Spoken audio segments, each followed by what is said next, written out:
Sales, marketing, and RevOps. It's sink or swim out there, and yesterday's strategies and tactics won't help you today. This is Revenue Today, and I'm your host, Jared Robin. Join me as we interview revenue leaders in our community to learn what steps we could take right now to help you scale yourself and your company. Revenue Today is sponsored by RevGenius, and we're on a mission to bring inspiration and creativity to all revenue professionals in the world.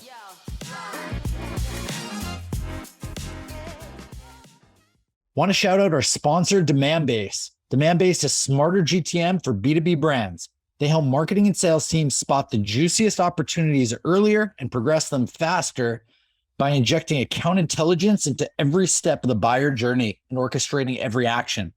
For more information about Demandbase, visit demandbase.com. So that's the challenge that you face as an SDR if you're actually going after an account is, how do you see that big picture, right?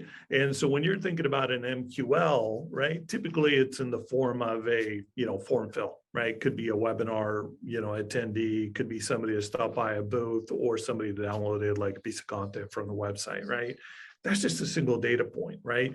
So at RollWorks, the way we expand on that and marketing, in the last, 10, 15 years has just exploded with different technologies, but they live siloed into different areas, right? So you've got third-party intent, or a lot of times it, referred to it as the dark funnel, right? You've got people that are, coming to your website. You've got other tools like G2 Crowd that are, pumping out information right to you, as well as engagement through the marketing automation platform, right? Whether you're using like Marketo, Eloqua, HubSpot, whatever you're using, you're nurturing these people and they're opening the emails, they're clicking on the links, and sometimes that is not captured, right? So what do we do as SDR leaders?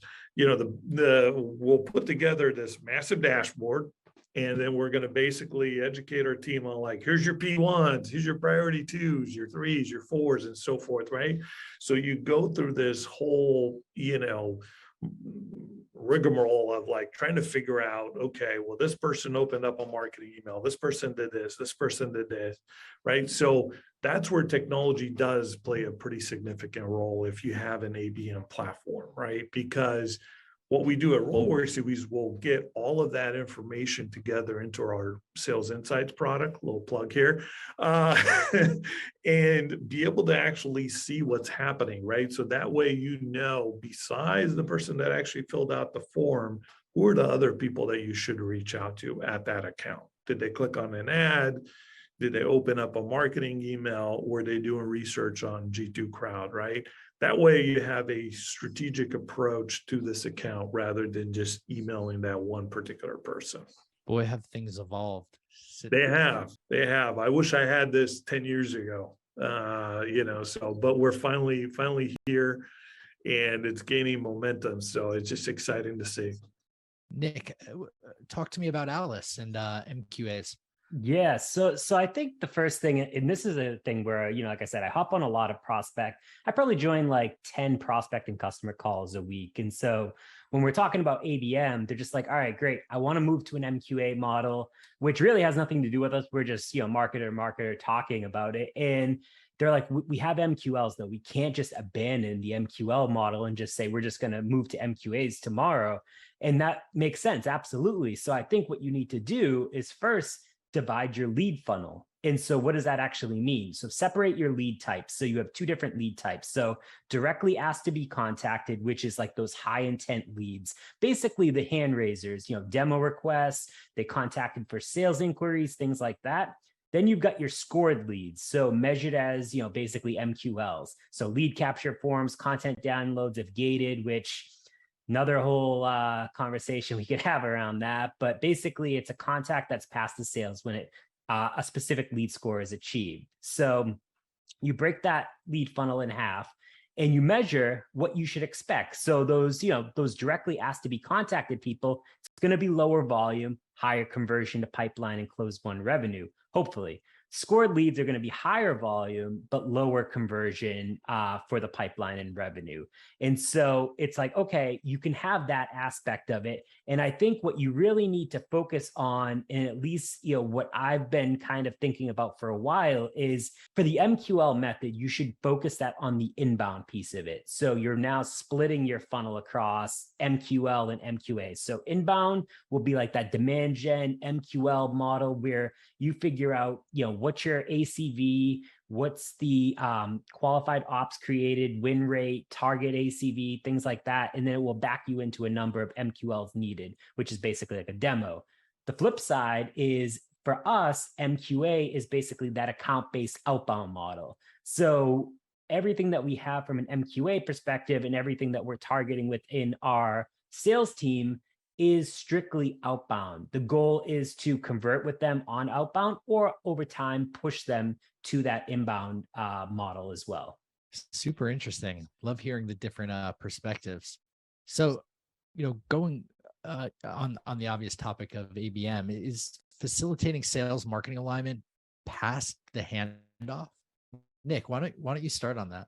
Yeah. I think it needs to be one team, one dream, one unit, all that good stuff. It's like being a field and ABM marketer for most of my time.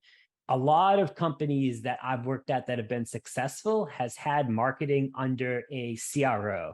That CRO owned, marketing, sales, CS, complete revenue organization, made complete sense. We were all aligned on the KPIs and metrics that mattered. When we said we were going to do account-based anything, it was like, okay, great. Marketing knows how they're going to work with sales. Sales knows how they're going to work with CS. CS knows how they're working with marketing. It's basically across the entire buyer's journey. So not only are you creating a seamless experience because there's no friction for your prospects and customers that you're looking to upsell or expand, you're making it so much easier for them to internally want to work with you. So many people say, oh, we have sales and marketing alignment. Absolutely. And I call BS on that, because regardless of the company that you work for, at some point in the organization, there is a misalignment, even if it's a small one. And it has to start from the top down, which is why I think everyone needs to be under that CRO or something similar to that, because it just aligns on metrics, aligns on KPIs, aligns on bonus payouts, all of that stuff. And it makes it so your marketing is not just saying, well, I'm going to go pump MQLs because that's what I'm getting comped on. And then sales is like, well, these are trash. Like, you're handing me off these things that filled out a form that didn't even really want to be contacted, or you scanned a lead at a booth that was probably a tire kicker to begin with. And so being aligned and kind of creating that one team will not only make that handoff easier, but it makes sure that everyone's rowing in the same direction as well. Now, Nick, building on this, past the handoff, what activities are you doing at Alyce? Like, I'm curious. Like, I get it. It all sounds great. Now you give it to them. It's somebody else's hot potato, so to speak. What do you do at Alyce to support it?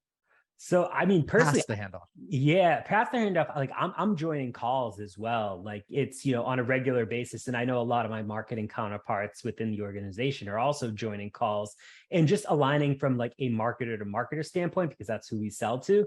And it just, one, puts them at ease a little bit more, but also it helps them realize and put a vision in place into what gifting could actually look like in their organization based on specific plays that we were running, specific plays that our customers have run as well. It's just, let's be honest, like sometimes marketers, you hop on with a sales person and it's just, you would much rather connect to someone that is like a peer to you. And I feel like those not only increase the conversion rate that we've seen, but it also increases the retention rate there as well, and the expansion win percentage too.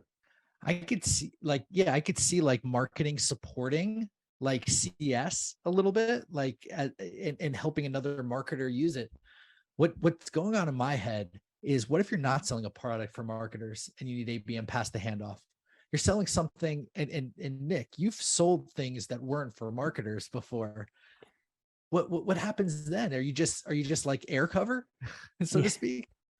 Yeah, it's a little bit of that, but it's also a little bit of like, increasing the buying committee too. Like that's one thing that could work really well. Like, you have a champion within the account, but I was selling, I worked for a company that we sold to developers and engineers. Wasn't too thrilling or exciting, to be honest with you. I launched ABM from scratch there. And it's one of the things that I did with sales was not only provide that air cover once that handoff kind of happened, but also made sure that we were kind of expanding that buying committee, because it was a six-figure cost of the product. And it was an enterprise deal. So it was like, you had to put, it wasn't one person that was on the buying committee. There was typically like 8 to 10. And what could we do to expand that purse past the, maybe 2 people that we had on the call through different marketing activities? And it was, roundtables, gifting, tons of different things, just to make them felt like they were a VIP or being wanted versus just basically sending them, garbage. I like that. Thank you for, because I knew that exact anecdote and I was curious. Whoa, another great episode of Revenue Today. For show notes, links, and mentions, visit revenuetoday.live. For all my friends in the RevGenius community, thank you. It's been awesome to spend this time with you. Please DM me any feedback and ideas in our Slack channel or on LinkedIn.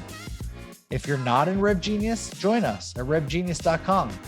It's free and it only takes like 2 seconds, and you'll be joining a group of 27,000 revenue professionals strong. We've got it all. Looking forward to seeing you there. Catch you on the flip side.